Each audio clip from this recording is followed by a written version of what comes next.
సంవత్సరాల లోపున్న మీ పిల్లల్ని, మీ మనవలను కానీ మరి పంపించండి. ఈ వీడియో పెట్టడం, ఈ దేవుని సన్నిధిలో వాళ్ళు ఎలా ఎదగాలి ఇవన్నీ వాళ్ళకి నేర్పించడం జరుగుద్ది. వాళ్ళు వృద్ధులైన అందులో నుంచి తొలగిపోరు.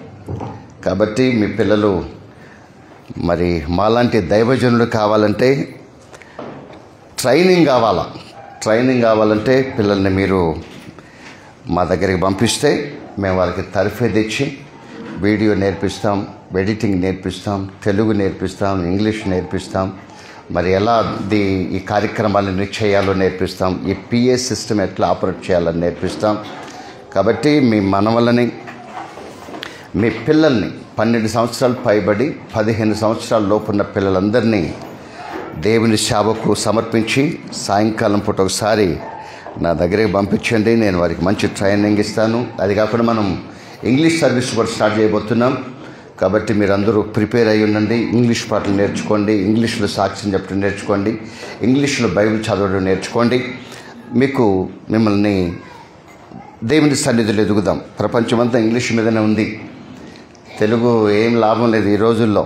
కాబట్టి ఇంగ్లీష్ నేర్చుకున్నట్టుంటుంది, వాక్యం నేర్చుకున్నట్టుంటుంది, ఆత్మలో ఎదిగినట్టుంటుంది, ఇంగ్లీష్ పాటలు పాడినట్టుంటుంది, వాక్యంలో ఎదిగినట్టుగా కూడా ఉంటుంది. కనుక దేవుడు మీకు ఇవ్వబోతున్న మంచి అవకాశాన్ని మీరు సద్వినియోగం చేసుకోవాలని ప్రభువుని బట్టి నేను మీకు మనవి చేస్తుంటున్నాను. కనుక ఇప్పుడు సెప్టెంబర్కి వచ్చేసాం. బర్లు కదా ఇవన్నీ, సెప్టెంబర్, అక్టోబర్, నవంబర్ అన్నీ బర్లే.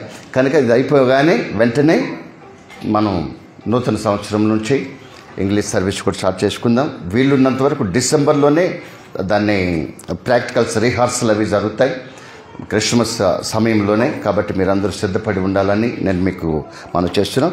డిసెంబర్ నుంచి రిహార్సల్ మొదలు పెడితే ఎప్పుడు జనవరిలో మనం యాక్షన్లోకి వెళ్ళొచ్చు. కాబట్టి we have to prepare to worship the lord in English language. So మనం దేవుని సన్నిధిలో ఉందాం, దేవునికి అనుకూలంగా జీవిద్దాం. దేవునికి స్తోత్రం. హల్లెలూయా, హల్లెలూయా, హల్లెలూయా, హల్లెలూయా. అందరు మీ బైబిల్స్ తెరవండి, మత్తయి సువార్త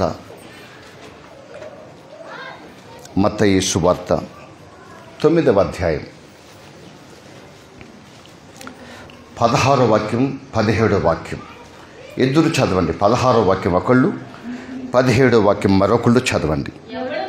ఎవడును పాత బట్టకు కొత్త బట్ట మాసిక వేసిన ఎడల ఆ మాసిక బట్టను వెలితిపరచును, చిరుగు మరి ఎక్కువగును. మరియు పాత తిత్తులలో క్రొత్త ద్రాక్ష రసము పోయరు. పోసిన ఎడల తిత్తులు పిగిలి ద్రాక్షరసము కారిపోవును, తిత్తులు పాడగును. అయితే క్రొత్త ద్రాక్షరసము కొత్త తిత్తులలో పోయుదురు. అప్పుడు ఆ రెండును చెడిపోకయుండునని చెప్పాను. యేసుక్రీస్తు ప్రభువు చెప్పిన మాట అండి ఇది. కనుక మనం చాలా శ్రద్ధ వహించి వినవలసిన అవసరం ఉంది. విందాం ప్రియులారా. దేవుడు ఏం చెప్తాడు, పరిశుద్ధాత్ముడు ఎలా బోధిస్తారో, ఎలా ఉపదేశిస్తారో ఆ ఉపదేశ క్రమాన్ని జాగ్రత్తగా ఆత్మతో నింపబడి నేర్చుకుందాం. పరిశుద్ధుడైన తండ్రి, నమ్మదగిన ప్రభువా, చదవబడుతున్న ఈ లేఖన భాగాన్ని మీరు దీవించి కొద్దిసేపు ఈ దీనుడు ప్రభువా, ఈ మంచి ఘట్టం ఇక్కడ నిలబడి నా తండ్రి వాక్యాన్ని బోధిస్తూ ఉండగా మీరే మాతో మాట్లాడండి, మీ స్వరాన్ని వినిపించండి. మనుష్యుడినైనా నన్ను మరుగు చే ప్రభా. వింటున్నటువంటి మాకు, కూడి వచ్చినటువంటి మాకు, సంఘమైన మాకు, మీ బిడ్డలమైన మాకు, మీ విశ్వాసమైన మాకు ఏ వర్తమానం కావాలని, ఎలా మాట్లాడాలని మీరు అనుకుంటున్నారో వాటి వినుటకు నా తండ్రి మా మనస్సున, మా వాంఛ, మా యొక్క నా తండ్రి హృదయపూర్వకంగా మేము సిద్ధపడి ఉన్నాం. మీరే మాతో మాట్లాడి మమ్మల్ని బలపరచమని యేసుక్రీస్తు నామములో అడిగి వేడుకుంటున్నాం తండ్రి, ఆమేన్. ఇక్కడ 2 ఉదాహరణలు ఉన్నాయండి. 14, 15లో ఉపవాసాలను గురించి మాట్లాడుతూ మరి అందరూ ఉపవాసాలు ఉంటారు, నీ శిష్యులు ఎందుకు ఉపవాసం ఉండరు? యూదులందరూ ఉంటారు, శాస్త్రులు ఉంటారు, పరిచయులు ఉంటారు, సద్దూకయ్యులు ఉంటారు, బాప్తిస్మిచ్చి యోహాను యొక్క శిష్యులు కూడా ఉంటారు ఉపవాసాలు. కానీ మీ శిష్యులు ఎందుకు ఉండరు అని అడిగితే ఆయన కొన్ని విషయాలు చెబుతూ 14-15 వాక్యాల్లో దాని వివరణ ఇచ్చి దానికి కంక్లూజన్గా ఈ 16-17 వాక్యాలు చెప్పారు. ఇది ఒక పారాగ్రాఫ్ అన్నమాట. 14 నుండి 17 వరకు ఒక పారాగ్రాఫ్ ఇది. ఇందులో 14వ వాక్యం మూలం, 15వ వాక్యంలో ఈ ఉపవాసాన్ని గురించి కొన్ని మాటలు చెప్పారు, 16వ వాక్యంలో కొన్ని విషయాలు చెప్పారు, 17వ వాక్యంలో కొన్ని విషయాలు చెప్పారు. బైబిల్ను మనం తరించి చూడాలి. ఏదో ఆనవాయితీగా చదవడం, ఆనవాయితీగా మనం వెళ్ళిపోవటం కాదు. కానీ ప్రతి మాటలో ఎన్నో రకాలైనటువంటి అర్థాలు ఉంటాయి, భావాలు ఉంటాయి. కొన్ని శరీర సంబంధమైనవి ఉంటాయి, కొన్ని ఆత్మ సంబంధమైనవి కూడా ఉంటాయి.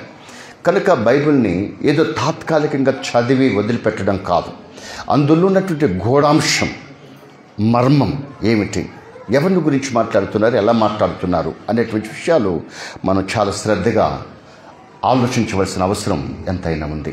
కాబట్టి నా ప్రియ దేవుని సంగమా, దేవుని మాటలు విందాం. దేవుడు మనతో మాట్లాడే విషయాలలో ఒకవేళ ఆఫ్కోర్స్ కొన్నిసార్లు హెచ్చరికలు ఉంటాయి, కొన్నిసార్లు గద్దింపు ఉంటుంది, కొన్నిసార్లు వాగ్దానాలు ఉంటాయి, కొన్నిసార్లు మనం హెచ్చరించేటువంటి విధానం ఉంటుంది, కొన్నిసార్లు మనకి క్రమమును నేర్పిస్తూ ఉంటాడు దేవుడు. కనుక ఇవన్నీ కూడా మనం అవలంబించాలి. అంటే వాగ్దానం వస్తే తీసుకొని, ఆశీర్వాదం వస్తే తీసుకొని, గద్దింపు వస్తే తిరుగుబాటు చేయటం కాదు.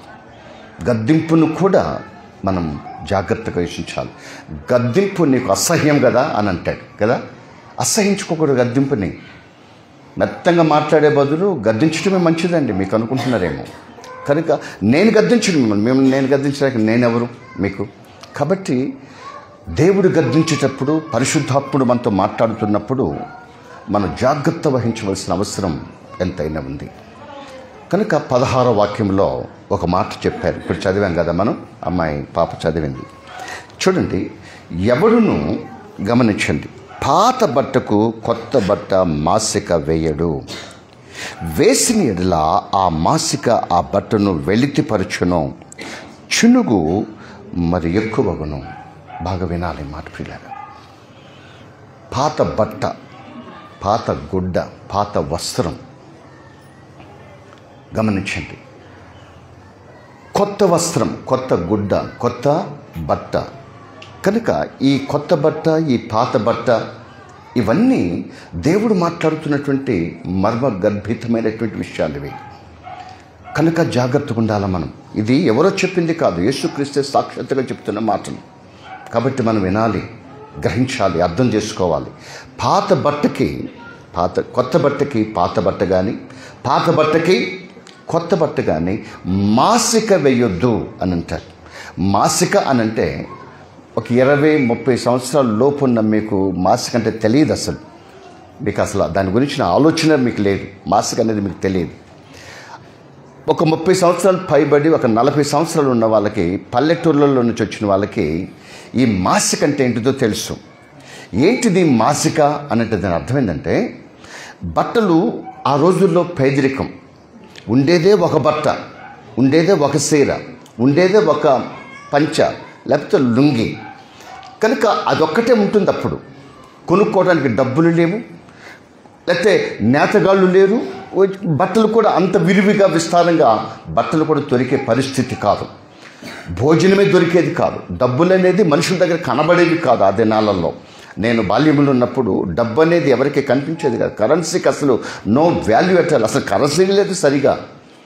అలాంటి కరెన్సీ లేని పరిస్థితుల్లో ఇప్పుడున్నంతగా ఫ్యాబ్రికేషన్, ఇప్పుడున్నటువంటి మరి ఆ బట్టలు నేర్చేటువంటి విధానం అప్పట్లో లేదు. ఎవరో ఒకళ్ళు, ఎవరైనా సంపన్నులు, ఎవరైనా కొంచెం బలం మరి ఉన్నటువంటి సిరి సంపదలు కలిగినటువంటి వాళ్ళు తప్ప మామూలు బట్టలు వేసుకోవడానికి ఉండేది కాదు. నేను చిన్నప్పుడు ఆడపిల్లలైనా మగపిల్లలైనా మెచ్యూర్ అయ్యేదాకా అసలు బట్టలు వేసుకోరు కొంతమంది పల్లెటూళ్ళల్లో. అలాంటి పరిస్థితులు ఉండేవి. గమనించండి ప్రియులారా. ఆ రోజులు అది న్యాయం, ధర్మకాలం. ఆ కాలమును దేవుడు చూచి చూడనట్టుగా ఉన్నాడు. గమనించండి, అలాంటి స్థితి ఉండేది.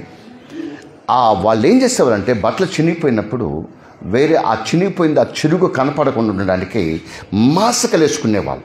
అంటే ఇంకొక పీస్ని తీసుకొచ్చేసేసి ఇంకా దానికంటే చిరిగిపోయింది ఉంటుంది కదా, దానికంటే పాడైపోయింది ఉంటుంది కదా, దాన్ని ఏం చేసేవాళ్ళంటే ఈ చిరిగిపోయినటువంటి రంధ్రానికి ఆ ముక్కను అతికేసేసి, మిషన్లు లేవు ఆ రోజుల్లో, చూతో గుట్టుకోవటమే. లేదనంటే ముళ్ళులు ఉంటాయి కదండి, ముళ్ళుకి ఆ పొడుగు ముళ్ళులు ఉంటాయి, ఆ పొడుగు ముళ్ళుకి దారం కట్టి దాన్ని కుట్టుకోవాలా. సూదులు కూడా అంత విరివిగా దొరికే పరిస్థితి కాదు ఆ పల్లెటూళ్ళల్లో. కనుక అలాగా చేసుకునేవాళ్ళు. చెప్పు చినిగిపోతే, చెప్పు ఊడిపోతే పిన్నిస్ పెట్టుకోవటమే. గమనించండి, గమ్ములు కూడా లేవు, అలాంటి పరిస్థితి అది. దానికి చినిగిపోయింది ఆ చురుగు కనపడకుండా ఉండేటట్టుగా వీళ్ళు ఏం చేస్తారంటే ఒక చిన్న ఇంకొక గుడ్డని తీసుకొని దానికి ఆ రంధ్రం ఎంత ఉంటుందో అంత చూసుకొని దాని మీద కుట్టుకొని వేసుకునేవాళ్ళు. దాన్ని మాసిక అని అనేవాళ్ళు. అంటే రంధ్రం కనపడుతుంటే బొల్లు కనపడుతుంది కనుక వాళ్ళు ఆ ఒంటిని దాచుకోవడానికి ఈ మాసికను వేసుకునేటువంటి వాళ్ళు. ఇప్పుడు రోజులు మారిపోయినాయి.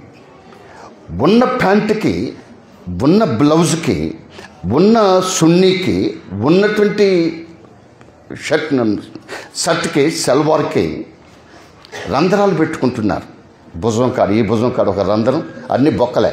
ముందొక బొక్క, వెనకొక బొక్క, ఈ గోడ మీద ఒక బొక్క, ఈ గోడ మీద ఒక, అన్ని బొక్కలే. బొక్కలు డ్రెస్సులు వేసుకుంటున్నారు. అప్పుడు రోజుల్లో బొక్క కనబడితే నా దేహం ఎక్కడ కనపడుతుందోనని దానికి మాసిక వేసుకునేవాళ్ళు. ఇప్పుడు ఉన్నదాన్ని చించుకొని మోకాళ్ళ కాడ తిరిగిపోయి, గమనించండి, ఒక్కొక్కటి వెనక కూడా చినిగిపోతే లోపల అండర్వేర్ కూడా కనిపోయి, ఒక్కొక్కటి అండర్వేర్ కూడా వేసుకోడు. ఎంత శాపగ్రస్తమైన అలవాట్లు, ఎంత దుస్థితి ఈనాడు సంభవించింది. ఉన్నదానికి బొక్కలు పెట్టుకుంటున్నారు. కుట్టించుకోవటమే బొక్కలు పెట్టి కుట్టించుకుంటున్నారు. అదే చిరిగిపోతే పోనీలు అనుకోవచ్చు. కుట్టించుకోవటమే బొక్కలు పెట్టి కుట్టించుకుంటున్నారు. బొక్కలు లేకపోతే వేసుకునేటట్టు లేరు. జాకెట్లు, బ్లౌజులు, షర్ట్లు, షల్వార్లు బొక్కలు వేసుకునే పరిస్థితి లేదు ఇవాళ. గమనిస్తున్నారు ప్రియులారా? ఈ బొక్కల బతికి ఎంతకాలం అండి? దానికి చెబుతున్నాడు ఆయన, మాసిక వేసుకోండి, మాసిక వేసుకోవాలి. దాన్ని మనకు నీ దేహం అంటే ఎందుకు దేవుడు అవ్వకి ఆదాముకి వస్త్రాలు ధరింపజేశాడు? మీరు చెప్పండి, ఎందుకు ధరింపజేశాడు వస్త్రాలు? వారి దిశ వల్ల కనపడకుండున్నట్లుగా. ఎందుకండి? వారి దిశ వల్ల కనపడకుండున్నట్లుగా దేవుడు ఏం చేశారు? వస్త్రాలను, అంటే చర్మపు వస్త్రాలను కుట్టించి వారికి తొలగించాడు. కనుక ఉన్న వాటిని మనం చింపుకోకూడదు. కొత్త ప్యాంటు తెచ్చిస్తే ఒక అతనికి వాడు ఏం చేశాడంటే వాళ్ళ నాయన డ్యూటీ బాంగులోనే ఈ మోకాల కాడ దించేసాడు దాన్ని. గమనించండి. కనుక చాలామంది అఫ్కోర్స్ మోడర్న్గా ఉండొచ్చు, మోడర్న్ లైఫ్కి అలవాటు అవ్వచ్చు, మోడర్న్గా జీవించడంలో తప్పు లేదు. కానీ మోడర్న్గా జీవించినా నీ దిశంబల సిగ్గు కప్పుకోవడానికే నీకు వస్త్రాలు. మోడర్న్గా జీవించు, కానీ నీ దేహాన్ని కప్పుకోవడానికి, నీ దేహాన్ని కాసుకోవడానికి, నీ అవయవాలు ఏవి కూడా కనపడకుండా ఉండడానికి నీ వస్త్రాన్ని ధరించుకోవాలి. గమనించండి పిల్లలు, నేను మిమ్మల్ని హేళన చేయడానికో, మిమ్మల్ని ఎక్కిరించడానికో, మిమ్మల్ని ఏళ్ళు పెట్టి చూపించడానికో, మిమ్మల్ని ఏదో క్రిటిసైజ్ చేయడానికో నేను ఈ మాట చెప్పడం లేదండి. దయచేసి నన్ను ఒక తండ్రిగా భావించాలని మనం చేస్తున్నాను. కనుక మనం వేసుకునే వస్త్రధారణ మన శరీరాన్ని కప్పుకునేటట్టుగా ఉండాలి. గమనించండి. కనుక మనం వేసుకునే బట్టలు ఏవి కూడా ఒళ్ళంతా ఉండాలి, ఒళ్ళంతా కప్పుకునేటట్టు ఉండాలి, ఒళ్ళంతా కనబడకుండా ఉండేటట్టుగా ఉండాలి. చల్లగా ఇప్పుడు కొంతమంది ఈ నెట్టెడ్ ఈ చేతులు, ఈ నెట్టెడ్గా ఉండేటువంటి ఒక నెట్ లాగా ఉండేటువంటి క్లాత్ని వేసుకుంటున్నారు. కనబడడానికి అది పూర్తిగా దేహమంతా కనపడుతూనే ఉంటుంది, కనీసం వాళ్ళకి చిగ్గు అనిపించడం లేదు. అది ప్రజలు నన్ను చూస్తారేమో, నా దేహాన్ని కాపాడుకోవాలి కదా అనేటువంటి ఆలోచన, ఇంగితము మనుషుల్లో కరువైపోతుంది. మోడ్రన్ అనేటువంటి పేరు మీద నీ దేహాన్ని ప్రజలకి పబ్లిక్ చేస్తున్నావు, ఓపెన్ చేస్తున్నావు. నీ అవయవాలని పబ్లిక్కి నువ్వు కనిపిస్తున్నట్టుగా చేస్తున్నావు. మోడ్రన్గా ఉన్నావు, కానీ నీ దేహాన్ని కప్పుకునేటువంటి మోడ్రన్గా ఉన్నావా? నువ్వు మోడ్రన్ డ్రెస్ వేసుకుంటున్నావా? అంత కనబడేటట్టుగా చేసుకున్నావా? కనుక చాలా కేర్ఫుల్గా ఉండాలి వస్త్రధారణ. ఎందుకంటే లోకస్తులు ఉంటే ఉండనివ్వండి, వాళ్ళతోటి మనకు అవసరం లేదు. కూడా దేవుని బిడ్డలమైనటువంటి మనము కూడా, వాక్యము ఎరిగినటువంటి మనము కూడా, వాక్యములో ఎదుగుతున్నటువంటి మనము కూడా అలాంటి మోడ్రన్ కోసము, అలాంటి దేహాన్ని మరి కప్పుకునేటువంటిది కాకుండా విడిగా మరి ఆ దేహమంతా బట్టబయలుగా కనబడేటువంటి వస్త్రధారణ మంచిది కాదు పిల్లలు. అఫ్కోర్స్ నన్ను విమర్శించినా, లేకపోతే నన్ను ఏదైనా మరొక రకంగా భావించినా నేనేం బాధపడిన, కానీ సత్యం చెప్పుట నా ధర్మం, నా కర్తవ్యం. కనుక మీరు అనొచ్చు, ఆడపిల్లలు అడుగుతారు కూడా, పాస్టర్ గారు మీకు ఇంత వయసు వచ్చింది కానీ అసలు మార్కెట్లో అలాంటివి లేవండి బాబు. మీరు ఎప్పుడైనా మార్కెట్కి వెళ్ళి చూడండి, పరిశీలన చేయండి. అలాంటి డ్రెస్సు దొరకటం లేదయ్యా. మీకు ఇంకా తెలియదు, మీరు ఇప్పుడు మార్కెట్కి పోతే కదా మీకు తెలిసేది. అసలు మాకు దొరకందే మేమే అని తెచ్చుకునేమో అని మీరు నన్ను ప్రశ్నించవచ్చు ప్రియులారా. మీ ప్రశ్నకు నేను ఆన్సర్ చెప్తా చూడండి. అలాంటి వస్త్రాలు మీకు దొరకకపోతే, మార్కెట్లో అవి లేకపోతే, పెద్ద పెద్ద షోరూముల్లో కూడా ఈ బొక్కలవే దొరుకుతూ ఉంటాయి. మీరేం చేస్తారంటే క్లాత్ తీసుకొని ఒక టైలర్కి ఇచ్చి మీకు అనుకూలంగా కుట్టించుకోండి. అప్పుడు అందంగా ఉంటారు మీరు. బయట దొరికేవి కొన్నిసార్లు మన టచ్చర్కి పట్టవు. ఇప్పుడు నాకుంది కదండి, నేను రెడీమేడ్ తీసుకున్నానంటే నా ప్యాంట్ ఒక రకంగా ఉంటుంది, నా సొక్క ఇంకొక రకంగా ఉంటుంది. ఎందుకంటే వాళ్ళకి కుదరలు కుట్టడం. అందుకని నేనేం చేస్తానంటే కొంచెం ఆలస్యమైన టైలర్స్ వెంటనే ఇవ్వకపోయినా నేనేం చేస్తూ ఉంటానంటే లేట్ అయినా సరే ఒక టైలర్కి ఇచ్చి కుట్టించుకుంటే మరొక మంచి మధ్య తెలిసిన మీ షోల్డర్స్ కరెక్ట్ ఉంటాయి, మీ బాడీ కరెక్ట్గా ఉంటుంది. మీరు వేసుకునే బట్టలు మీకు ఎంత పొడవు ఉంటే కరెక్ట్గా సరిపోద్దో అంత పొడవు పెడతారు వాళ్ళు. ఇప్పుడు అదే రెడీమేడ్ అనుకోండి, ఒకటి పొట్టి అవ్వచ్చు, ఒకటి పొడుకోవచ్చు, ఒకటి టైట్ అవ్వచ్చు, ఒకటి లూజ్ అవ్వచ్చు, చెప్పలేం. కాబట్టి అలాంటి విషయంలో మీరు సలహాని మీరు పాటించాలని కూడా నేను మీకు మనం చేస్తూ ఉంటున్నాను. గమనించండి. అంశం ఏంటిది ఇప్పుడు మనకి? అంశం ఏంటిదండి? మాసిక వేసుకోవడం. ఆ మాసిక ఏం చేస్తుందంట మనిషిని? మీరే చదవండి బైబిల్. ఏం చేస్తుందంట? వెలితిపరుచును. ఏం పరుచును? వెలిచిపరుచును అనేది దాని అర్థం ఏంటంటే వెక్కిరింతల పాలు చేస్తుంది, ఎగతాళి చేపిస్తుంది. గమనించండి. వెలితిపరుచును అంటే దాని అర్థం ఏంటంటే వెక్కిరింతల పాలు చేస్తారు. డ్రెస్ నీకు హేళన చేపిస్తుంది ప్రజల చేత. అనేకులు ఇంకా చూడాలనిపిస్తుంది మిమ్మల్ని. చూసేవాడు ప్రేమతో చూస్తాడా బొక్కల్ని? చూడండి ప్రియులారా. కనుక జాగ్రత్తగా ఉండాలా మనం. అనుకూలమైనటువంటి వస్త్రధారణ, నమ్మకమైన వస్త్రధారణ ఎలా ఉండాలో అలాగా మనం చేసుకోవాలి. ధర్మశాస్త్రంలో కూడా ఏం చెప్పాడంటే, మరొక కోణంలో మాట్లాడుకుంటే, ఆడపిల్లలు మగపిల్లల వస్త్రధారణ చేయకూడదు. మగపిల్లలు ఆడపిల్లల యొక్క వస్త్రధారణ ధర్మశాస్త్రం అండి. ధర్మశాస్త్రం చెప్తుంది పిల్లరా. కనుక ఆడపిల్లల వలె వస్త్రధారణ ఉండాలి, మగపిల్లల వలె వస్త్రధారణ ఉండాలి. కనుక మనం ముందు చూస్తేనేమో మీసాలు గడ్డాలు ఉంటాయి, వెనక చూస్తేనేమో ఈ కమ్మలు ఇవన్నీ కనపడతాయి కదా. వెనక నుంచి జుట్టు, రబ్బర్ బ్యాండు కనిపిస్తూ ఉంటుంది కదా. ఈడు ఆడదా మగోడో తెలియదు. దేవుడేమో నిన్ను మగోడుగా పుట్టించాడు, నువ్వు ఆడదానిలాగా వేషం వేసుకుంటున్నావు. దేవుడు నిన్ను ఆడపిల్లలాగా పుట్టించాడు, మగవారి వల్ల నీ ప్రవర్తన, నీ వస్త్రధారణ కనిపిస్తుంది. అది కూడా లేఖన విరుద్ధం. ధర్మశాస్త్రంలోకి అది కూడా వ్యతిరేకమే. ఆజ్ఞ అతిక్రమమే పాపం, పాపం వల్ల వచ్చే జీతం మరణం. దాంట్లో ఇంక సెకండ్ ఆప్షన్ లేదండి. సో మనము ఎలా ఉంటున్నాము, మన వస్త్రధారణ ఎలా ఉంటుందనేది చాలా కేర్ఫుల్గా మనము అబ్జర్వేషన్ చేసుకోవాలి. తల్లిదండ్రులైన మీరు కూడా పిల్లలకి మీరు అనుకున్నటువంటి వస్త్రాలు లేకపోతే షోరూముల్లో దొరకకపోతే, మరి వస్త్ర షాపుల్లో మీకు దొరకకపోతే బట్ట తీసుకొని విశాలంగా ఒక టైలర్ దగ్గరికి వెళ్ళి కూర్చొని మీకు ఎట్టుండాలో చెప్పుకొని పదే వాళ్ళకి చెప్పుకొని వాళ్ళ చేత కుట్టించుకోండి. నిండుగా ఉంటుంది, ఆడపిల్లల్లాగా కనిపిస్తారు. కనుక మీ వస్త్రధారణలోనే మిమ్మల్ని చూసే విధానం ఆధారపడి ఉంటుంది, మీ ప్రవర్తన కూడా ఆధారపడి ఉంటుంది. చూడండి, అంటే face is the index of the mind. Face is the index of the mind. మీ మనస్సు, మీ చర్యల యొక్క విధానమే మీ ముఖంలో కనిపిస్తుంది. కాబట్టి మన వస్త్రధారణ జాగ్రత్తగా ఉండాలని ప్రభు మనకు ఆజ్ఞాపిస్తూ ఉన్నాడు. కనుక మనం అలాగున జీవితం ఇక్కడ నుండి పిల్లలు. రెండవ కోణంలో మనం చూద్దాం. బట్టలు, పాత బట్ట, కొత్త బట్ట. అసలు బట్టలు అంటే దాని అర్థం ఏంటంటే, ప్రకటన గ్రంథం 19వ అధ్యాయం 8వ వాక్యం.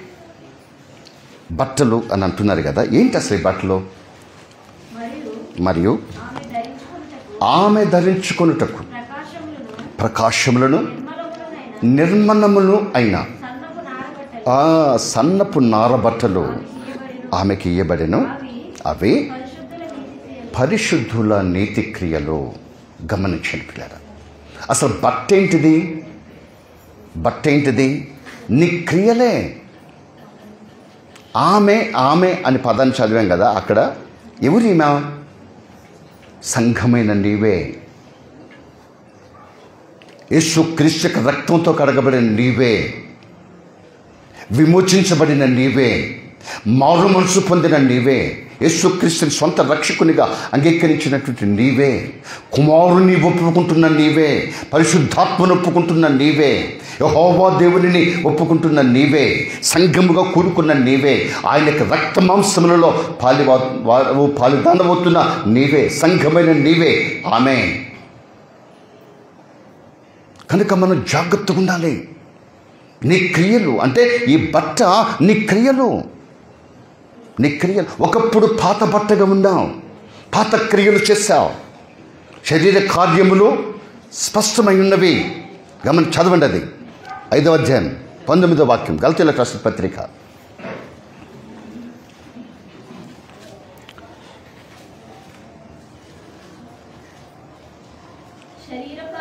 శరీర కార్యములు అంటే పాత బట్టలు. ఇంతకుముందు ఉన్నటువంటి యేసుక్రీస్తుని ఎరగకముందు, సంఘానికి రాకముందు, బాప్తిసం తీసుకోకముందు, మారు మనసు పొందకముందు, యేసుక్రీస్తు దేవుడని రక్షకుడని తెలియకముందు నీవెలా ఉన్నావు?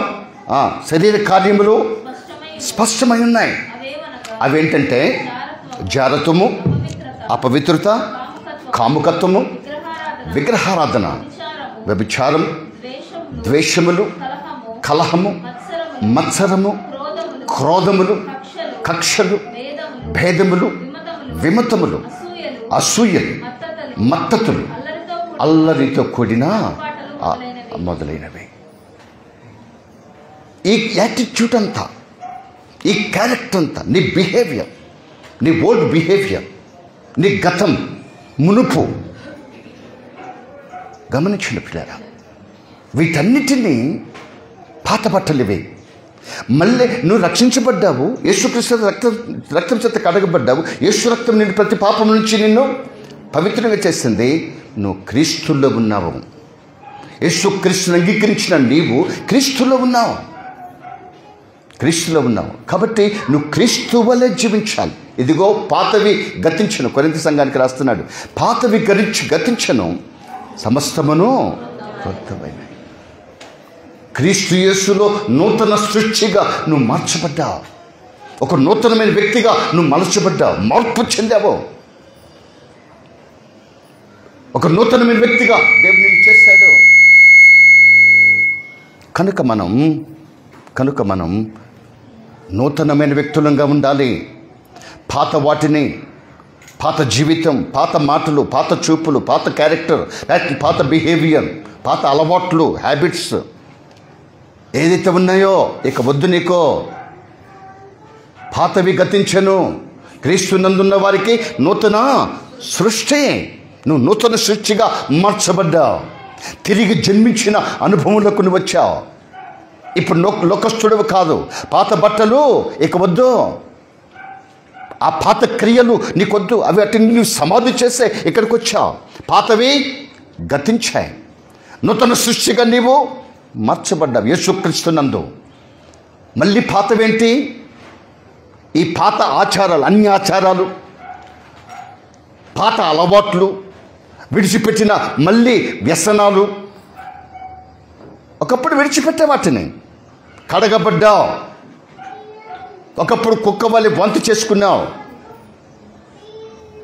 మళ్ళీ దాన్ని తినబాకు. కుక్కలాగానే కడగబడ్డావు నీవు, విమోచించబడ్డావు నీవు. పందివై ఉన్నటువంటి నిన్ను దేవుడు పవిత్రపరిచి దాన్ని జాగ్రత్తగా పెట్టాడు. మళ్ళీ పంది వలె బురదలోకి వెళ్ళకు. పేతురు చెప్తున్న మాటలండి. పేతురు అంటున్నారు దీన్ని, నేను అంటలేదు ప్రియులరా. పాతవి గతించెను, సమస్తమును నూతనమై. ఇక మళ్ళీ పాత జీవితం, పాత అలవాట్లు, పాత బ్రతుకు, పాత ఆచారాలు, వ్యవహారాలు, పాతవి గతించాలా. పాత బట్టకి మళ్ళీ కొత్త బట్టని మాసిక వేయకండి. అందుకని అంటాడు అపోస్తలుడైన పౌలు గారు సాక్ష్యం చెబుతూ తిమోతికి సాక్ష్యం చెబుతూ ఏమంటాడంటే, ఒకప్పుడు హింసకుడను, దూషకుడను, హానికరుడనైన నన్ను క్రీస్తు అన్యజనులకు సాక్షిగా ఉండడానికి తన రక్తమిచ్చి నన్ను సంపాదించుకొని భ్రష్టుడినై, కొట్టువాడినై, తిట్టువాడినై, గర్విష్ఠునై, అహంభావినై, ఒక మంచి మతోన్మాదినై నేను జీవించా. ఒకప్పుడు నా క్రీస్తు కొరకు నేను వాటన్నిటినీ పెంటతో సమానంగా ఎంచుకున్నాను. నేను బ్రతికితే క్రీస్తు కొరకు బ్రతుకుతా, చస్తే క్రీస్తు కొరకు చనిపోతా. నేను గతాన్ని ఉమ్మివేశా. రాత్రి తిన్న అన్నము బాత్రూంలోకి వెళ్ళాము, బహిర్భూమిలో విసర్జించాం. మళ్ళీ దాని వైపు చూడకూడదు. ఉమ్మి వేసావు, సీమిడి తీదావు, బయటేసేసావు. అయ్యో ఎంత సీమిడి తీస్తేనే కానీ రేపు కానీ ఉంచుకోకపోతేనే. జీవితం అదే, బ్రతుకు అదే కాదు పిల్లరా. దేవుని సన్నిధిలో ఏదైతే అంటే నువ్వు కడగబడ్డావు, కడగబడ్డట్టు ఉండాలి. విడిచిపెట్టావు, విడిచిపెట్టబడ్డట్టే ఉండాలి. మార్పు చెందావు, మార్పు చెందినట్టుగానే ఉండాలి. అటు సగం ఇటు సగం, ఇటు సగం అటు సగం. ఈ పాత బట్టలను తీసుకొచ్చేసి మళ్ళీ కొత్త బట్టకి మాస్క్ వేసి అందులో తీసుకొచ్చి ఇందులో తీసుకొచ్చి అందులో పెట్టి కలగూర గంప చేసేసి నువ్వు పాడై అనేకులను పాడు చేయడం, నువ్వు చెడిపోయి అనేకులను చెడగొట్టడం, తాను చెడ్డ కోతి వనమెల్ల చెరిచినట్టుగా వనాన్ని చెరిపివేయడం, సమాజాన్ని చెరిపివేయటం, సంఘాలను చెరిపివేయటం, సొసైటీని పాడు చేయటం, మన బస్తీలను పాడు చేయడం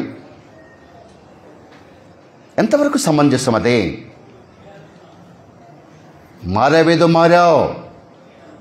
జీవిస్తున్న పేరు నీకున్నది, కానీ నీవు మృతుడవే. ఇదిగో యెజబెలు అనేటువంటి ఆ స్త్రీని నీవింకా ఉండనిచ్చుచున్నావో. యెజబెలు వద్ద నీకు ఇంకా వేషధారణ. అంటే యెజబెలు దేనికి సాదృశ్యం? వేషధారణ. భర్త చనిపోయాడు, కుమారుడు చనిపోయాడు. చనిపోతే ఇంకా చిరుభూషణాలు వేసుకొని, పెదాలకు రంగు పూసుకొని, ముఖానికి రంగు పూసుకొని ఒక వేశ్య వలె తయారై ఎదురు చూస్తూ ఉంది. యెహోవా వచ్చాడు. లేకపోతే నువ్వు నీ యజమాని చంపినవాడా, యజమాని కుమారుని చంపినవాడని చెప్పి దూషించడం మొదలుపెట్టింది. ఎంత 2 అంతస్తు 3 అంతస్తులో ఉండి చూశాడు, విన్నాడు. ఒరే అన్నాడు. అనేటప్పుడు పైకి కొంతమంది వచ్చి తొంగి చూశారు. అరే దాన్ని ఎత్తి కింద పడేయను రాను అన్నాడు. మొత్తం అక్కడ ఉన్న వాళ్ళు ఏం చేశారు, దాన్ని ఎత్తి గుమ్మడికాయ పగిలింది. అది పూసుకున్న రంగులు ఏమైనాయో, వేసుకున్న అలంకరణ ఏమైందో ఉంటుందా? రంగులు ఉంటాయండి? న్యాచురల్గా ఉంటాయి కానీ పూసుకున్న రంగులు ఎంతసేపు ఉంటాయి? ఉన్న జుట్టుని కత్తిరించుకున్నావు, పెరగటానికి ఎంత టైం పట్టుద్ది? రంగుల ప్రపంచం కాదు ఇది. సొగసైన నీ యొక్క అవయవాలకి, నీ దేహానికి మరి ఎక్కువ అలంకరణ కొన్ని సంఘానికి అపోస్తలుడు పౌలు గారు చెప్తారండి. మనకు అవసరమో లేదు ప్రియులారా. దేవుని సన్నిధిలో మనం నమ్మకంగా ఉండాలి. యథార్థమైన జీవితాన్ని జీవించ దానిని నీవు ఉండనిచ్చుచున్నావో, ఉండనివ్వకూడదో కనుక దాన్ని జయించాలి ప్రియులారా. మారు మనసు పొందినటువంటి మనం ఇంకా పాత జీవితంలో, ఇంకా పాత బ్రతుకు, ఇంకా పాత ఆలోచనలు, ఇంకా పాత చూపులు, ఇంకా పాత నడవడిక ఎప్పుడు అదే కీర్తనకారుడు ఏమన్నాడు? 119 కీర్తన 109వ వాక్యం ఏమన్నాడంటే, యవ్వనులు దేని చేత తన నడతను శుద్ధి చేసుకుంటారు. నీ వాక్యమును బట్టి దానిని అధికముగా ధ్యానించుటతోనే, దాని నడిపింపుతో మనమున్నప్పుడు దేవుడు మనల్ని వాక్యాన్ని ధ్యానించాలి. వాక్యపు వెలుగులో చూసుకోవాలనే జీవితం. వాక్యం అనేది అద్దం, వాక్యం అనేది అగ్ని, వాక్యం అనేది సుత్తె, వాక్యం అనేది నీకు క్షారం, యాసిడ్ కంటే పవర్ఫుల్ అదే. కనుక అలాంటి నీవు, అలాంటి నేను, అలాంటి మనం మళ్ళీ పాత అలవాట్లు, పాత స్థితిగతులు, పాతవి, అదిగో అప్పుడు ఇట్లా ఉండింది, ఇదిగో ఇప్పుడు ఇట్లా ఉండింది, అప్పుడు అలా ఉంది, ఇప్పుడు అలా ఉంది. నేను మానేసేసి, నా తాగుడు మానేసేసేసి చర్చికి వస్తున్నాను అనుకోండి. ఎవడో నా పూర్వపు స్నేహితుడు ఒకడు వచ్చేసి, ఒరే ఒకసారి మానుకోకూడదురా, నీకు షివరింగ్ వస్తుంది, హార్ట్ అటాక్ వస్తుంది, అప్పుడప్పుడు మానుకో, అప్పుడప్పుడు తాగుతా, అప్పుడప్పుడు మానుకో. గమనిస్తున్నారా ప్రియులారా? అప్పుడప్పుడు తాగాలంట, ఒకసారి మానుకుంటేనంట షివరింగ్ వస్తుందంట. వీడొక డాక్టరు, వీడికి తాగాలనిపిస్తుంది, వాడికి ఆ డబ్బులు లేవు, ఈయన వచ్చి పురుకొల్పి తాగడానికి ఈడేస్తున్న మందది. ఇది మంచిదేనా? ఇది నిజమా? సాతానుడు యుక్తిగా అవ్వని మోసం చేసినట్టుగా వాడు వచ్చేసేసి, నువ్వు మానేసేసి ప్రార్థనకు వస్తున్నావు, వాడు వచ్చేసి అంటాడు, అదే అకస్మాత్తుగా మారకూడదురా, నిదానంగా మానాలా. అంటే మేసేగాడిదని కూసేగాడిదా? అదే చెడగొట్టడం అంటే, మరి అదే చెడగొట్టడం అంటే. మేస్తా ఉంది హ్యాపీగా, మంచి పచ్చగా దొరికింది, మేస్తా ఉంది. ఒక పనికి మళ్ళీ గాడిద వచ్చేసేసి ఏం చేస్తే కేకలేసేసి, నువ్వు కూసేగాడిద వచ్చి మేసేగాడిదని చెడగొట్టడం పిల్లరా. అది ఎంతవరకు సమంజసం? మనకే మనం ఆలోచించాలి, మనకే మనమే దాన్ని తీర్మానం చేసుకోవాలా. అందులో ఎంత సత్యం ఉంది? ఇది నిజమా అని అన్నాడు. ఎస్, ఇది నిజమే.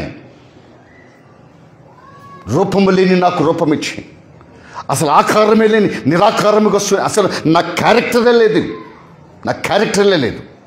అలాంటి క్యారెక్టర్ లేని నాకు రూపం ఆధారం లేనటువంటి నన్ను, నా భర్తకి ఆయన ఎముకల నుంచి ఆయన మాంసం తీసుకొచ్చేసి నన్ను తయారు చేసాయి, నన్ను మనిషిలాగా నిలబెట్టి నాకు ప్రాణం పోసాయి, నన్ను మనిషిగా చేసినటువంటి నా దేవుడు చెప్పాడు, నువ్వెవడా నాకు చెప్పడానికి? అసలు నువ్వెవడు? ఎందుకు చెప్తున్నావు నువ్వు నాకు అట్లా? నా తండ్రి, నా సృష్టికర్త, నాకు రూపం ఇచ్చి నా ప్రాణం పెట్టినవాడు. నా దేవుడు తినొద్దన్నాడు, ఇది తింటే నువ్వు నిశ్చయముగా చస్తావని నా దేవుడు చెప్పాడు రా. నువ్వెవడ మధ్యలోకి వచ్చింది? నేను యేసుక్రీస్తు నమ్ముకున్నాను, ప్రార్థనకు పోతున్నాను, దేవుని సన్నిధిలో నేను ఎదగాలనుకుంటున్నాను. మళ్ళీ పనికి మన్నుడా నువ్వు వచ్చేసేసి ఇమీడియట్గా మాటకూడదు, స్వేగను వచ్చుద్ది, వణుకు పుట్టుద్ది, గుండెగిపోద్ది, బలహీనమైపోద్ది, భయపెట్టేస్తున్నాడు నిన్నోడు. సాతానుని ఎదురించుడి, వాడు మీ ఎద్దు నుండి పారిపోవును. భుజం మీద చెయ్యేసి బేకండు వాడికి. వాడు సాతానుడు. నువ్వు మానేసినటువంటి త్రాగుడు, నువ్వు మానేసినటువంటి అలవాట్లు, నువ్వు మానేసినటువంటి ఈ క్రియలు, పాప క్రియలన్నిటినీ మళ్ళీ వాడు జ్ఞాపకం చేస్తూ ఉంటాడు. పాత స్నేహితులు, పాత అలవాట్లు ఉన్నటువంటి వాళ్ళు మళ్ళీ కనపడి, అప్పుడు అర్థమైంది కదా, ఇప్పుడు ఇట్టొచ్చింది కదా, ఇప్పుడు మారు మనసు పొందితే ఏమైందంటావు? నిన్ను చెరిపే అనేకులు ఉన్నారు ఇక్కడ. వాడు గర్జించే సింహం వలె ఎవరిని మింగాలని చూస్తున్నాడు.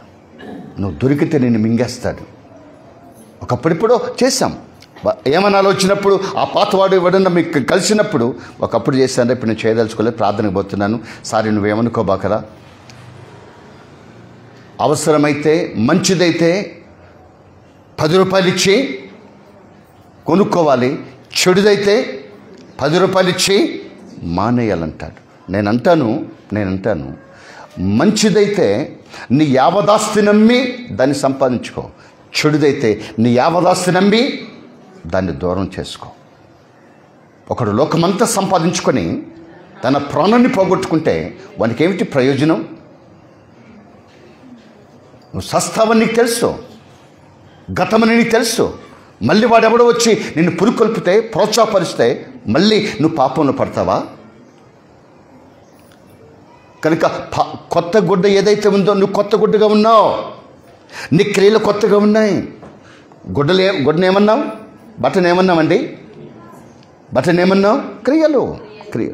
నూతన క్రియలు చేస్తున్నావు, నూతనంగా బతుకుతున్నావు. చూపు మారింది, మాటలు మారాయి, ప్రవర్తన మారింది, నడక మారింది, యాటిట్యూడ్ మారింది, బిహేవియర్ మారింది, క్యారెక్టర్ మారింది. అన్నీ మారిపోయి నువ్వు నూతనంగా బ్రతుకుతున్నావు. అన్నిటినీ విసర్జించావు, అన్నిటి నుండి నువ్వు తప్పించుకునేటట్టుగా నీ జీవితాన్ని దేవుని కొరకు త్యాగం చేశావు. మళ్ళీ ఎవడో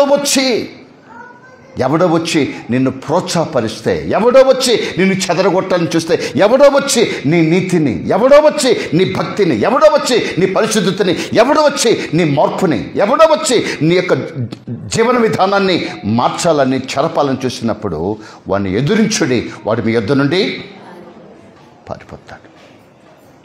అవసరమైతే 10 రూపాయలు ఇచ్చివన్నీ మనం వదిలించుకోవాలి పిల్లలు. అన్న యావదాస్తి నమ్మైనా సరే వాడిని ఎందుకనంటే నా క్రీస్తు కొరకు నేను ఈ లోకమును పెంటతో సమానంగా ఎంచుకున్నాను. మనము కూడా అలాగే ఎంచుకోవాలి పిల్లరా. అటు ఇటు జారకూడదండి, అటు ఇటు దొర్లిపోకూడదు పిల్లరా. కడగబడ్డాం, విమర్శించుకున్నాం, మనం తీర్మానం చేసుకున్నాం పవిత్రంగా జీవించాలని, యథార్థంగా జీవించాలని, భక్తిగా జీవించాలని.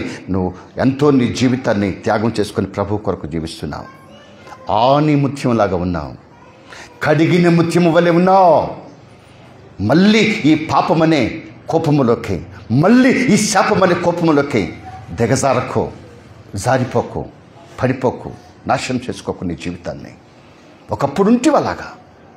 ఒకప్పుడున్నలాగా ఇప్పుడు కడిగిన ముత్యంలాగా ఉన్నామండి, ఆని ముత్యంలాగా ఉన్నామండి. దేవుడు నిన్ను కడిగి బాగు చేశాడు, తన రక్తమిచ్చి నిన్ను కడుక్కొని శుభ్రం చేశాడండి. మళ్ళీ ఈ పాపమనే కోపములోకి, మళ్ళీ ఈ శాపమనే కోపములోకి, మళ్ళీ ఈ లోకమనే కోపములోకి, మళ్ళీ ఈ శరీరం అనేటువంటి కోపంలోకి జారిపోకండి. ఇది జారుడు బండ, ఈ లోకము జారుడు బండ. ఇది నిలబడ్డావు, జారుతున్నటువంటి నీవు నిలబడ్డావు, మళ్ళీ జారిపోకు. మళ్ళీ విడిచిపెట్టావు, మళ్ళీ దాని వైపు చూడకు. వాంతి చేసుకున్నావు, మళ్ళీ ఆ వాంతిని తినడానికి నువ్వు భయభ్రమలో నీ యొక్క మలమూత్రాలను విసర్జించావు. మళ్ళీ వాటిని అయ్యో నేను ఎందుకు ఈ పని చేశానా, ఇంక రేపటికి లేకపోతే ఎల్లుండికి అని ఉంచుకోవాల్సింది. ఎంత శాపం అదే, ఎంత పాపం అది, ఎంత దౌర్భాగ్యం అది. నీ మలమూత్రాలు మళ్ళీ నివాసించటం, నువ్వు ఊచిన భూమిని మళ్ళీ నివాసించటం, వద్దనుకున్న నీవు మళ్ళీ దాని వెంట పోవడం ఎంత దౌర్భాగ్యమైన పరిస్థితి పిల్లరా. ఎంత పాపం, ఎంత శాపం అదే. జాగ్రత్తగా ఉండాలి మనం. నమ్మకంగా ఉంటున్నారు మీరు ఇప్పుడు, యథార్థంగా ఉంటున్నారు మీరు ఇప్పుడు, ప్రభువును కలిగి ఉంటున్నారు మీరు ఇప్పుడు. ఎవడో చెప్పింది వినబాకండి. అక్కడేదో కనబడుతుంది, దూరపు కొండలు నున్నంగా కనిపిస్తాయి, పరిగెత్తబాకండి. ఆడికి వెళితే కానీ తెలియదు అక్కడ ఉన్న కొండంటేనే రాళ్ళండి, కొండంటేనే బండలు ప్రియులరా, కొండంటేనే చెట్లు శ్యామలండి. దూరం కూడా చూసినప్పుడు చాలా అందంగా కనిపిస్తూ ఉంటుంది, చాలా డెకరేషన్గా ఉంటుంది. అబ్బా ఎంత నున్నంగా ఉంది ఇది అని అనుకుంటాం. ఆడికి వెళ్ళండి, ఒక అడుగు కూడా వెళ్ళేవు నువ్వు. భ్రమపడవద్దు, భ్రమపరుచు ఆత్మ కదా. ఎప్పుడైతే నీకు భ్రమపరుచు ఆత్మని హృదయంలో చొచ్చుద్దో అప్పుడు నువ్వు కూడా ప్రతిదాన్ని నీ చూసి భ్రమపడతావు, దూరంగా ఉన్న వాటిని చూసి భయపడతావు. ఏందో భ్రమ భ్రమ భ్రమ భ్రమ భ్రమ, ఇల్యూజన్ ఇల్యూజన్ ఇల్యూజన్. ఇల్యూజన్స్ నిన్ను చెరిపేస్తాయండి, నీ భ్రమలు నిన్ను పాడు చేస్తాయండి. భ్రమపడకండి ప్రియులారా. ఎక్కడ ఉన్నావో అక్కడ నమ్మకంగా ఉండు. ఏ తీర్మానం చేసుకున్నావో ఆ తీర్మానానికి నువ్వు కట్టుబడి ఉండో. ఎంతవరకు? మరణము వరకు నమ్మకంగా ఉండండి. నేను మీకు జీవకిరీటం. ఒకని మార్గము వాని దృష్టికి యథార్థంగా కనిపిస్తుందట, అయినను తుదకు అది మరణానికి దారితీస్తుంది. ప్రతిదానిని చూచి భ్రమపడకండి, ఏదో ఉందని ఆశపడకండి, ఏదో ఉందని వ్యామోహంలోకి దిగపోకండి, ఏదో ఉందని ఆకర్షణలోకి దిగజారిపోకండి. అదంతా ఆకర్షణే, వ్యామోహం. కనుక దాని నుంచి మనం దూరం కావాలి ప్రియులారా. దేవుని సన్నిధిలో మనం దేవునికి అప్పగించుకున్నాం, కడగబడ్డాం, ముద్రించబడ్డాం, సంఘములో చేర్చబడ్డాం, ఒక క్రమానికి అలవాటయ్యాం, దైవికమైన జీవితం జీవిస్తున్నాం, దైవికమైన లక్షణాలు కలుగుతున్నాం, దైవికమైనటువంటి వాటన్నిటిని మార్చుకోవడానికి చాలా టైం బట్టి ఒక్క రోజులో కాదు ఇది. ఓవర్ నైట్లో మనకి ఈ మార్పు జరగలేదండి. ఎన్నో రోజులుగా ప్రయత్నం చేస్తే ఈ మార్పు వచ్చింది. మారు మరుచు పొందిన నీవు, కడగబడిన నీవు, పవిత్రంగా ఉన్న నీవు, యథార్థంగా ఉన్న నీవు మళ్ళీ పాపములోనికి వెళ్ళి దిగజారకో, మళ్ళీ పాపమనే ఆ ఊబిలో చిక్కుకోకో, అక్కడికి నువ్వు మళ్ళీ వెళ్ళకు. ఎందుకనంటే అక్కడ ఏదో ఉందని ఆకర్షిస్తావు. చివరికి ఏమైందంటే అక్కడ నీ అంటే తొదకు అది మరణమునకు దారితీస్తుంది. మరణమైపోతావు. మరణమైన తర్వాత అక్కడ ఏడ్పును, ఇక్కడ మరణమైతే మరణమే కళ్ళు మూసుకుంటే ఎక్కడుంటాం మనం?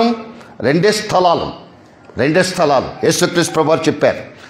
ధనవంతుడు లాజరు యొక్క చరిత్ర ఒక మోరల్ స్టోరీ ఆయనతోటి చెప్పాడు. ఏమన్నాడంటే, ఏడగాని మరణిస్తే, ఏడగాని కన్ను మూస్తే, ఏడగాని చనిపోతే రెండు స్థలాలు ఉన్నాయి కళ్ళు తెరవడానికి.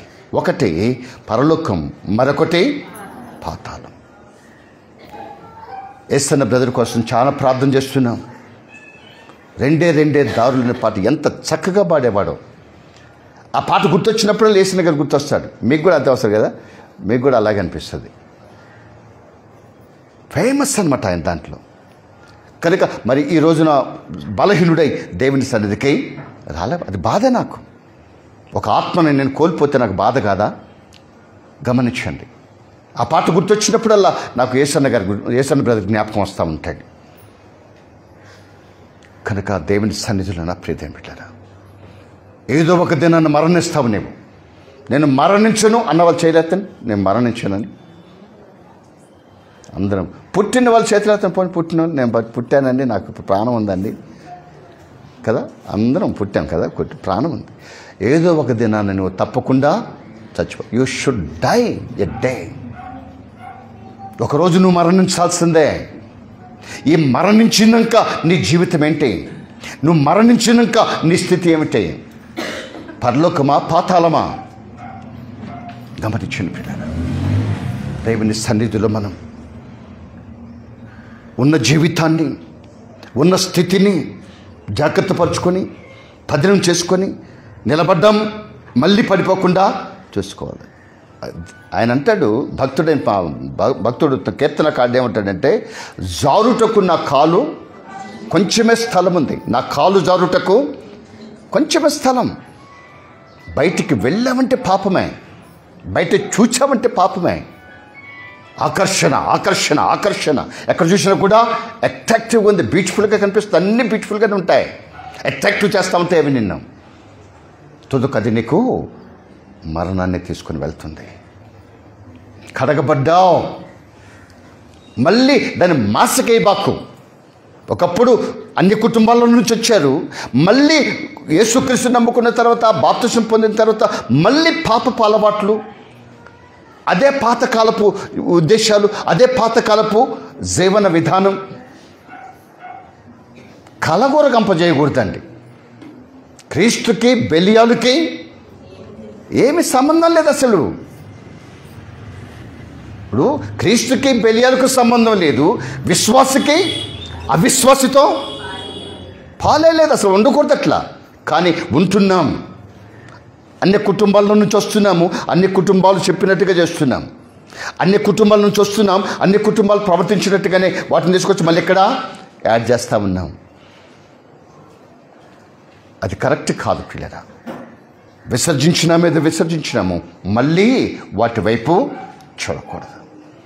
వాటిని మన వీపు వెనక బయట పారవేస్తాం, వాటిని వదిలిపెట్టేస్తాం, మనం విడిచిపెట్టేస్తాం మనం.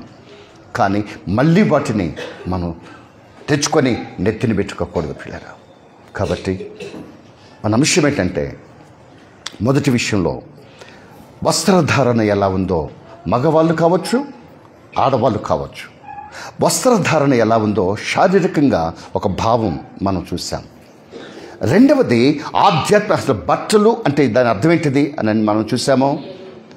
బట్టలు అంటే నీ క్రియలే. ఒకప్పుడు నీ క్రియలు, ఒకప్పుడు నేను హింసకుడను దూషకుడను, ఆయన ఒక్కడైనా మనమే నీతిమంతునమా? ఆయనకంటే దుర్మార్గులు మనం. ఆయన వరకు చెప్పాడు కాబట్టి సరిపోయింది. ఎవరు మంచోళ్ళు చెప్పండి. ఇక్కడ కొట్టుబళ్ళు లేరా? ఇవాళది కూడా వత్త ఎంతమంది తిట్టుకుంటూ వచ్చినారు. రాత్రి ఎంతమంది తిట్టుకున్న భార్య భర్తలు. తెల్లారిపోతే ప్రార్థన కాబట్టి బల్లారాధన అంటున్నారు వచ్చాము. ప్రతి వాళ్ళ ఇంట్లో అప్పుడేమో మట్టిపోయి ఉండేది, ఇప్పుడేమో మామూలుగా గ్యాస్ పోయి ఉంది అంతే. ఎవరింట్లో పట్టినా ఆ రోజుల్లో ఏమి సామెత ఉండేది, ఎవరింట్లో పట్టినా మట్టిపోయేళ్ళమ్మో అనేవాళ్ళు. ఇప్పుడు సామెత మారింది, ఎవరింట్లోనైనా గ్యాస్ పొయ్యి. అపోస్తలుడు పౌలే కాదు, మనము కూడా అంతే. కనుక జాగ్రత్తగా ఉండాలి మనం, నమ్మకంగా ఉండాలి మనం, భద్రంగా ఉండాలి మనం. ఎంతకాలం? మరణము వరకు. Until our death time we have to manage hour belief, we have to manage our faith, we have to manage hour hope. మరణము వరకు ఉండాలి, మధ్యలో జారిపోకూడదండి. ఏదో ప్రలోభ పెడితే, ఎవడో వచ్చి ఏదో చెబితే, ఎవడో వచ్చి ఏదో పురుకొల్పితే, ఎవడో వచ్చి ఏదో నిన్ను భ్రమపరిస్తే, ఎవడో వచ్చి నీకేదో ఆకర్షణ చూపిస్తే, ఎవడో వచ్చి నిన్నేదన్నా మబ్బి పెట్టి చేయడానికి చూస్తే, సాతానుని ఎదిరించుడి, వాడు అప్పుడు మీ ఎద్దు నుండి పారిపోతాడు. ఎదిరించాలి తప్ప ఏకీభవించకూడదండి. గద్దించాలి తప్ప వద్దులేండి ఆ సిస్టర్ వద్దులేమ్మా, బ్రదర్ వద్దులే, నానుడు మాటలు వద్దు ప్రియులారా. చేతులు బిసుక్కునే మాటలు, తలగొక్కునే మాటలు వద్దండి. వద్దంటే వద్దు, పోమంటే పోవడమే. గద్దించుడి, వాడు మీ ఎద్దు నుండి పారిపోదు. సున్నితంగా మాట్లాడకూడదు, సున్నితంగా మాట్లాడు.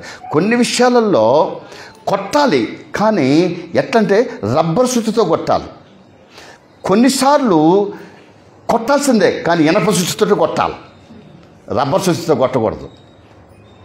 ఎందుకనంటే ఖండించవలసినవి ఖండించు. ఎందుకంటే నీ జీవితాన్ని పాడు చేస్తుంది అది, నీ భక్తిని పాడు చేస్తుంది అది, నీ నీతిని పాడు చేస్తుంది అది, నీ పవిత్రతను పాడు చేస్తుంది అది, ఎంతో కాలంగా నువ్వు సంపాదించుకొని కూడగట్టుకున్న నీ భక్తి, నీ విశ్వాసాన్ని పాడు చేస్తుంది అది. కనుక దాన్ని నువ్వేం చేయాలి? ఇనప సుత్తితో కొట్టాలి, రబ్బర్ సుత్తితో కొట్టకూడదు.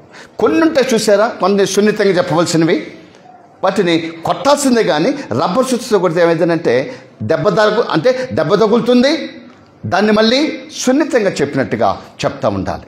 అన్నిటి దగ్గర రబ్బరే వాడకూడదు పిల్ల, అన్నిటి దగ్గర ఇనుమే వాడకూడదు. కనుక జాగ్రత్తగా ఉండాలి మనం. దేవుని సన్నిధిలో నా ప్రియ సంఘమా, దేవుని బిడ్డలారా, కడగబడ్డాం, విమోచించబడ్డాం, మంచి సాక్ష్యం కలిగి ఉన్నాం, ఎదుగుతున్నాం, బలం పొందుతున్నాం. ఇరుగున మంచి సాక్ష్యం ఉంది, సంఘములోనూ మంచి సాక్ష్యం ఉంది, దేవునితో కూడా ఒక సన్నిహితమైన సంబంధాన్ని నువ్వు కలిగి ఉంటున్నావు. మళ్ళీ లోకం వైపు చూడకు, మళ్ళీ నీ పాత జీవితానికి నువ్వు మళ్ళీ బానిసవ్వకు, కూరుకుపోకు. ఆ కోపం వద్దు, పాప కోపం వద్దు, శాప కోపం వద్దు. కక్కేవేదో కక్కేసాం అంతే. దాన్ని మళ్ళీ ఆశించకు ప్రియులారా, దాని వైపు చూడకండి, దాన్ని మళ్ళీ ఆశించబాకండి. ఎందుకనంటే దేవుడు మళ్ళీ నిన్ను ఒక్కసారి హెబ్రీ సంఘానికి పౌలు చెప్తా ఉంటాడు, ఒక్కసారి వెలిగించబడిన వాడు, ఒక్కసారి వెలిగించబడి ఆరిపోయినటువంటి వాడిని వెలిగించుట దుర్లభము. చాలా కష్టం అండి, చాలా కష్టం. వెలిగించబడ్డాం. ఒకప్పుడు చీకటి అయి ఉంటమే, ఇప్పుడు జీవపు వెలుగులోనికి వచ్చాం. మనం వెలుగులోకి వచ్చినటువంటి మనకి ఇంక మళ్ళీ లోకములోకి వెళ్ళకూడదు, లోకములోనికి దిగజారిపోకూడదు. యేసుక్రీస్తు రక్తం అంటే చదవండి, ఎఫెసీయులకు రాసిన పత్రిక 2వ అధ్యాయం 1వ వాక్యం, 2వ వాక్యం, 3వ వాక్యం. ముగించేస్తున్నాను వర్తమానాన్ని, 12 అయిపోయింది పిల్లలు.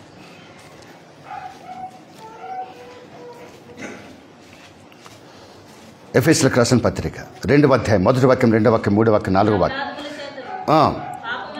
మీ అపరాధముల చేతను పాపముల చేతను మీరు సచ్చిన వారు ఉండగా ఆయన మిమ్మును క్రీస్తుతో కూడా బ్రతికించను.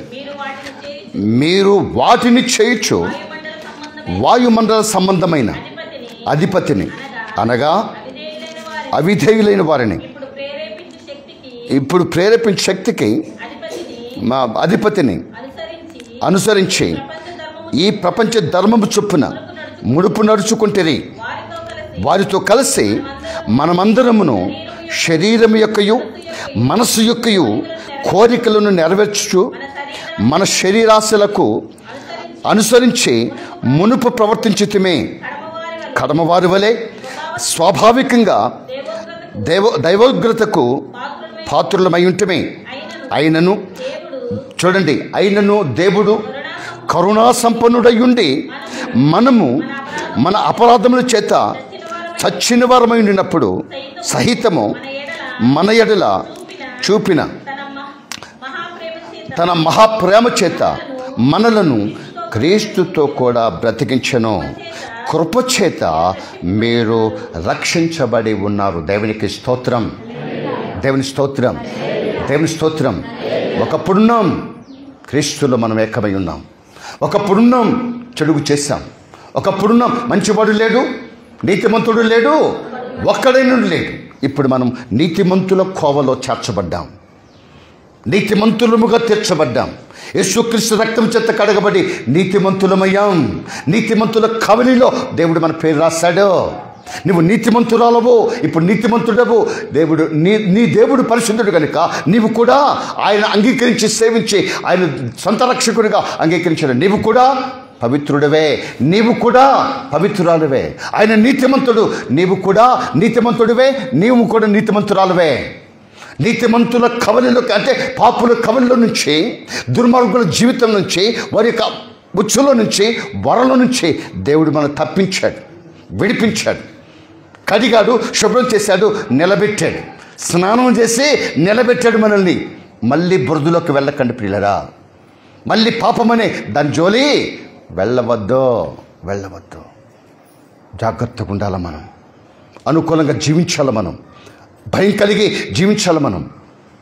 ఒక సంపన్నుడంట బయటికి కారులో, మంచి సంపన్నమైన కారులో బయటకు వెళ్తా ఉన్నాడంట.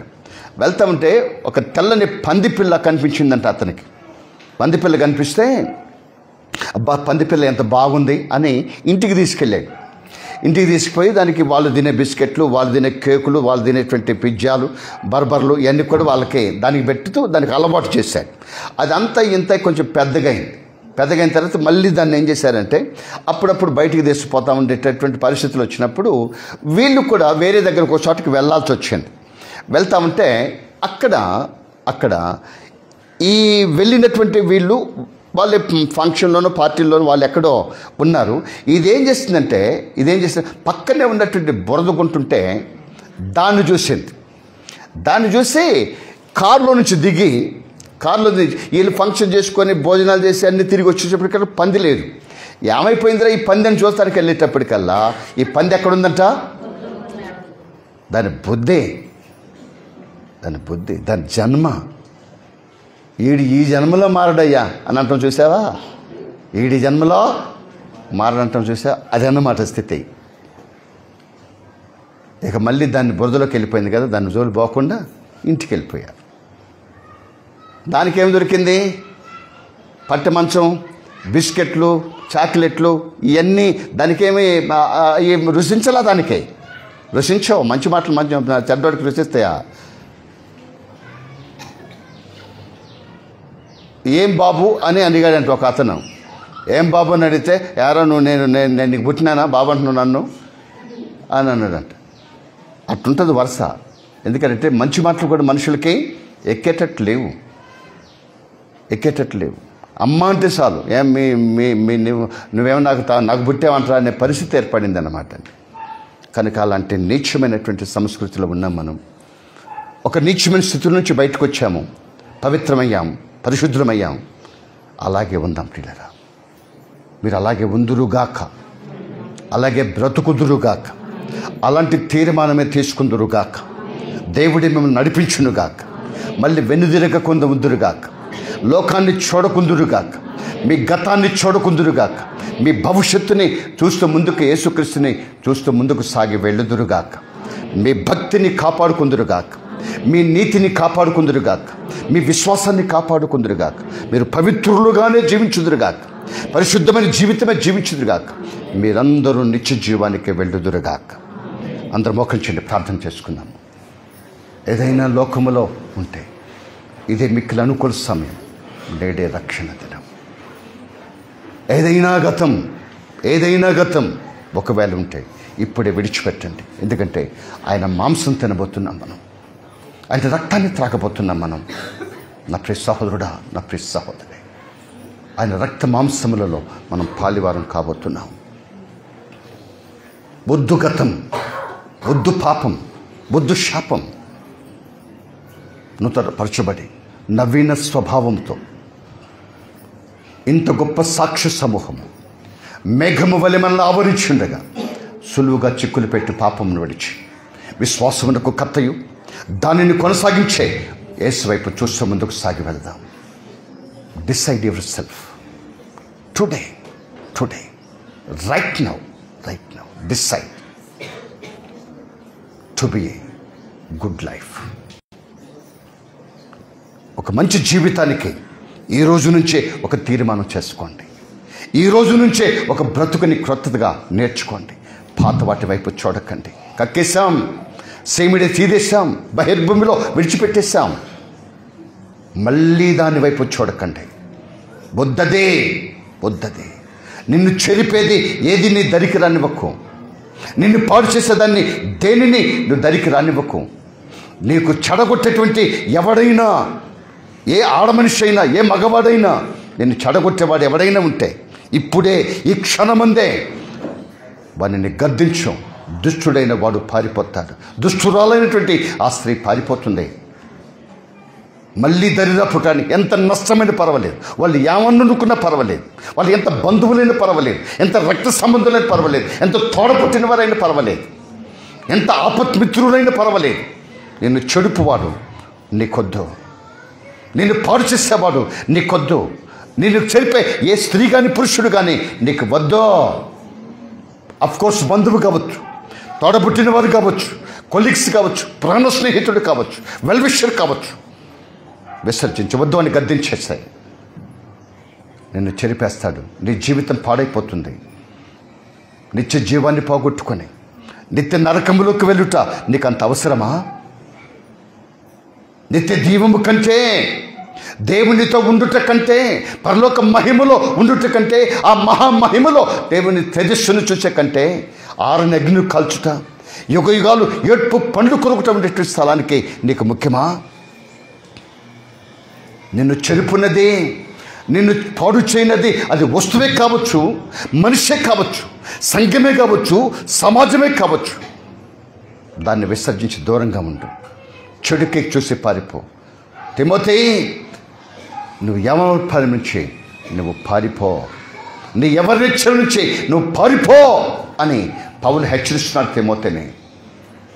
ఈ దైవజనుడిగా నేను కూడా మిమ్మల్ని హెచ్చరిస్తున్నాను. పాపాన్ని విడిచి పారిపోండి. పాపం మనకొద్దు, శాపం మనకొద్దు. దేవుని సన్నిధిలో ఎదుగుదాం, దేవుని సన్నిధిలో నమ్మకంగా ఉందాం, దేవునికి అనుకూలంగా మన జీవితాలను మనం జీవించుకుందాం. వెనకకు చూడబాకండి పిల్లరా. తీర్మానం చేసుకోండి, ప్రార్థన చేయండి. పశ్చాత్తాప ప్రార్థన చేయండి. విమోచన కొరకై ప్రార్థన చేయండి. ఏది మీకు గతముందో దాని కొరకై ప్రార్థన చేయండి. ప్రభువా, దాని వైపు నేను చూడకుండా ఉన్నట్టుగా పశ్చాత్తాప ప్రార్థన చేయండి పిల్లరా. కనికరముతో కూడుకున్న ప్రార్థన చేయండి. పాపాలను ఒప్పుకోండి. అతిక్రమములను దాచిపెట్టుకునేవాడు వర్ధిల్లడు. వాటిని ఒప్పుకొని విడిచిపెట్టేవాడు కనికరం పొందుతాడు. బలలో చేయవేయబోతున్నాం. పశ్చాత్తాపం మనకు అవసరం పిల్లరా.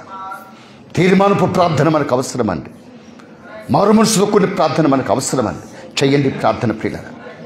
చెయ్యండి. వద్దు ప్రభువా, నన్ను లోకం వైపు చూడనికయ్యా, నన్ను తప్పించు ప్రభువా, నన్ను విడిపించు ప్రభువా, మీ కొరకై జీవిస్తాను, మీ కొరకై బ్రతుకుతాను ప్రభు అని తీర్మానం చేసుకోండి పిల్లరా. కనికరముతో కూడినటువంటి దేవుడు ఆయన, ప్రేమను చూపించే దేవుడు ఆయన కనుక ఆయన కౌగిల్లో పదిలపరచబడేటట్టుగా ప్రార్థన చేయండి. ప్రభువా, నీకు దూరంగా నేను ఉండను ప్రభు అని తీర్మానం చేసుకోండి. దేవుడి మిమ్మల్ని దీవిస్తాడు. దేవుడి మిమ్మల్ని ఆశీర్వదిస్తాడు. కనుక దేవుని సన్నిధిలో మనము కూడా నమ్మకంగా ఉందాం, యథార్థంగా ఉందాం పిల్లరా. శ్రీనివాస్ బ్రదర్ మన ప్రార్థనలోకి నడిపిస్తారండి.